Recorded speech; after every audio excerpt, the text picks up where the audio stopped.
नमस्ते, मैं हूँ रेखा सिंह। हम आप सबको उठान का गीत सुनाएंगे।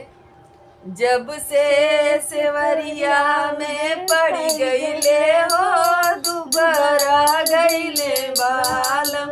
जब से सेवरिया में पड़ी गईले हो दुबारा गईले बालम।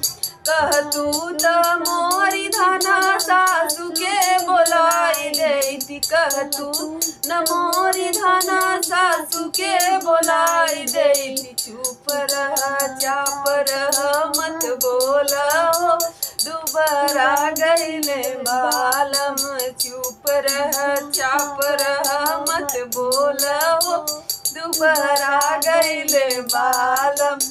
कह तू त मोरी धना अम्मा के बोलाई देती। कह तू न धना तोहरी मम्मी के बोलाई देती। झट कर पट मोटर कार कर हो दुबारा गईले बालम। झट कर पट मोटर कार कर हो दुबारा गईले बालम। जब से सवरिया में पड़ी गईले हो दुबारा गईले बा। कह तू त मोरी धना भाभी के बोलाई देती। कह तू न मोरी धना जेठनी के बोलाई देती। चुप रह चाप रह मत बोला हो दुबारा ले बालम। चुप रह चाप रह मत बोला हो दुबारा ले बालम। कह तू त धना तोहरे भाभी के बोलाई देती। कह तू त धना तोहरे भाभी के बोलाई देती। झट कर पट मोटर कार कर हो दुबारा गईले बालम।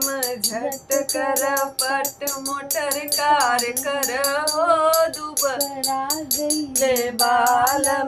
कह तू त धना अपने दीदी के बोलाई देती। कह तू न मोरी धना नंदी के बोलाई दे। चुप रह चाप रह मत बोला हो दुबारा गईले बालम। चुप रह चाप रह मत बोला हो दुबारा गईले बालम। कह तू त धना तोहरी बहनी के बोलाई दे।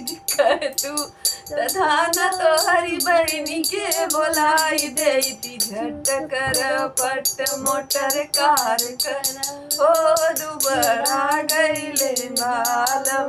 जब से सवरिया में पड़ी गई हो दुबारा गईले बालम। जब लड़का अपनी मम्मी का नाम लेता है बुलाने के लिए तो बोलती है चुप रह चाप रह, बिल्कुल नहीं बोलो।